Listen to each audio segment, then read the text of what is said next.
Yeah, my wonderful people, viewers and subscribers, say good morning, good afternoon, good evening, happy Monday, happy new day. We are moving straight into the reason why we are here this morning. There's no time to take time on. And I know say my time is always the nako kwarapo. So make on I hear the information. The Biafra Republic government in exile through their mouthpiece will be Simon EKPA and also the Prime Minister of the same BG. He don't come out to contest the so-called Southeast governor said you lack legitimacy to negotiate for Nnamdi Kanu's release.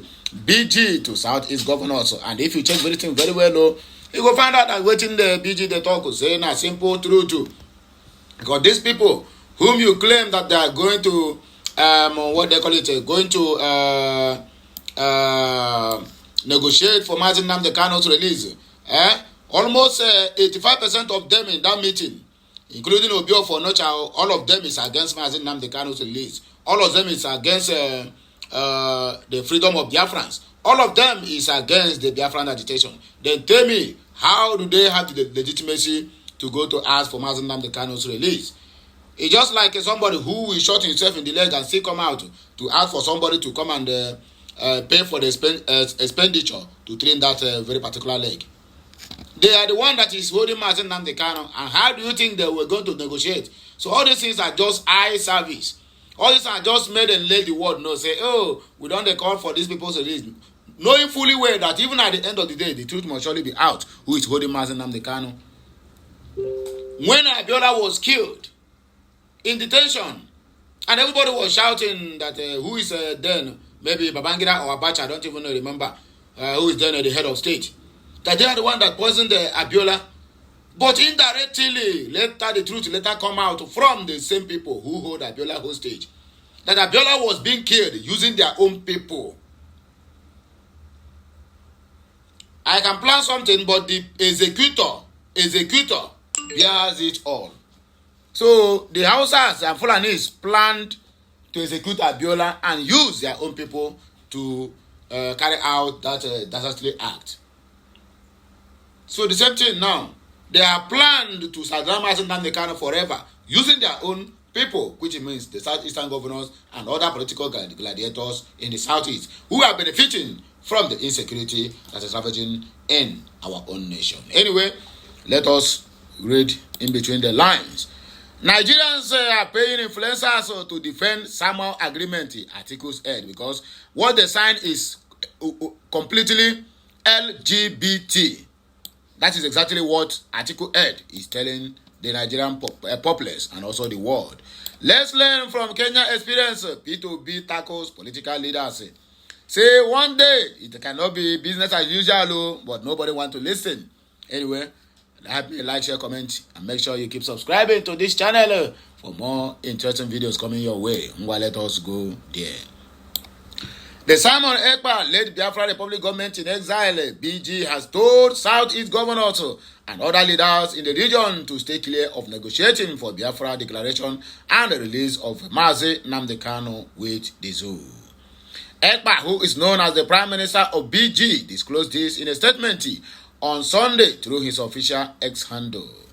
This comes as Southeast governors, lawmakers, and other groups from the region and presidential candidate of the Labour Party in the 2023 election, Mr. Peter Obi, recently drummed support for the release of Kanu as a panacea to peace in the Southeast region.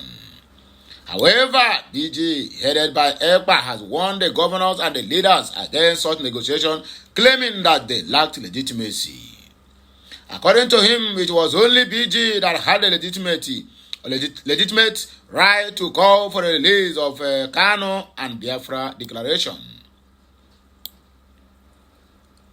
He noted that those parading in the name of negotiating for Mazi Nnamdi Kanu's release were sabotaging Biafra liberation. Those selfish politicians and traditional rulers who are now jumping up and shouting negotiation with Nigerian after sabotaging the Biafra liberation are warned never to speak again. The warning will not come again. None of you have the mandate to speak for Mazi Nnamdi Kanu or the Biafrans. We will not allow anyone to negotiate anything from tonight, according to the message which had been spread Sunday night yesterday. The Biafra Republic government in exile remains the only legitimate entity to do that. According to him, he said, those selfish individuals now taking center stage and shouting negotiations should stay away. Biafrans are not joking, he said. Recall that in the past week, the call for a Kano's release resonated in the media space after Southeast governors met in Enugu State. In a communique read by Governor Hopeless Uzodinjo after the meeting on July 3, 2024, the governors resolved to meet with Bola Ahmed Tinubu to secure Kano's release. EKPA, on his part, had also earlier in the May urged the Nigerian government to engage its Finland counterpart for mediation to end the conflict in the region. LGBT federal government to paying influencers to defend Samoa agreement, articles head laments. Special advisor on media, broadcast to former Vice President Atiku Abubakar Abdul Rashid has alleged that the federal government recruited some social media influencers to defend the Samoa agreement. Rashid said he received numerous phone calls from some influencers who confided in him that the northern aide to President Bola Tinubu Ahmed was distributing money and recruiting many people to defend the Samoa agreement. Atiku Abubakar's aide said the influencers were being recruited and paid to defend the lesbian, gay, bisexual, transgender, and queer LGBTQ, alleged to be included as one of the conditions in the $150 billion loan deal signed by the Fulani government of Nigeria. On his ex-handle, formerly known as Twitter handle on Sunday, Rashid wrote, I received numerous phone calls from several influencers about Northern Tinubu media aide, who was widely distributing money and recruiting many people to defend the LGBTQ deal. Recall that the federal government, through the Minister of Budget and Economic Planning, Atiku Bagudu, has refuted claims that Nigeria has to give the LGBTQ community room to express their sexual orientation choice as one of the conditions for the loan agreement. Also, the Minister of Information and National Orientation, Mohammed Idris, in a statement on Saturday, said reports on a Samoa agreement, particularly on the LGBTQ clause, were false. Mohammed Idris said reports on the Samoa agreement was based on the hearsay and wrong information. What happens to the document that you signed made it a public document. Let's learn from Kenya experience.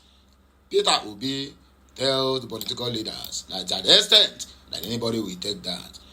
The Labour Party presidential candidate in the 2020 general election, Peter Obi Gregory, has tasked Nigerian political leaders to learn a lesson from the recent Kenyan experience. Obi made this call on Sunday via his official X handle while reacting to the recent rally against proposed tax hikes by Kenyan citizens. He lamented that Nigerian political leaders use public funds to pay media talks to insult and abuse those who speak truth to power and not truth to be the talk.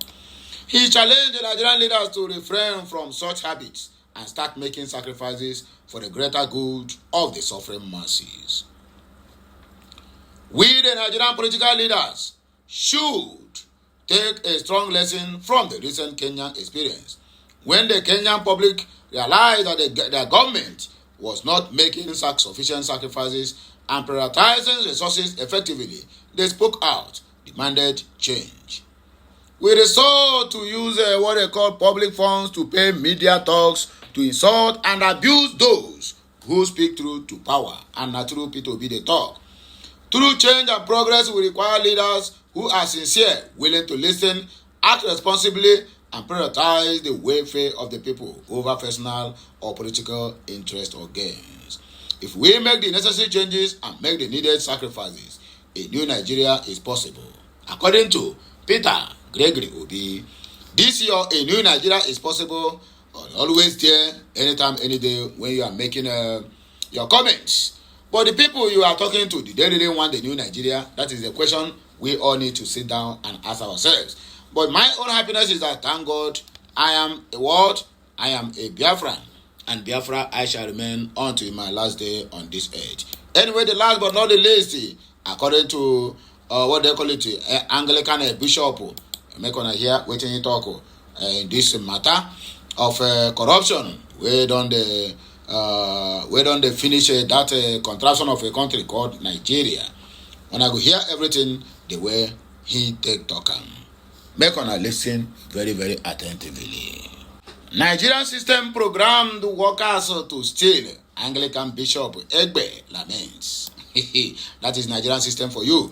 The Anglican Bishop of Calabar, that is Professor Neonye Egbe, has declared that the system in Nigeria seems to have programmed the average Nigerian worker to steal. He spoke to Daily Post while commenting on the national minimum wage, which the Fulani government was still unable to arrive at the organized labor. The bishop said it was insulting that a Nigerian with a family goes home after a month with 30,000 naira, describing it as a sheer wickedness of the part of the government.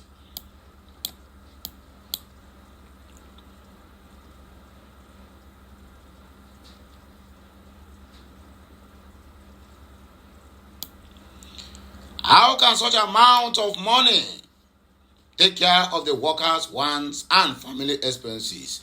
This way, is he not programmed to steal? Exactly, he's programmed to steal because they can do anything to make sure that they meet up with their monthly expenditure. Enter any office in this country now. As you are coming, everybody is looking at you with expectation.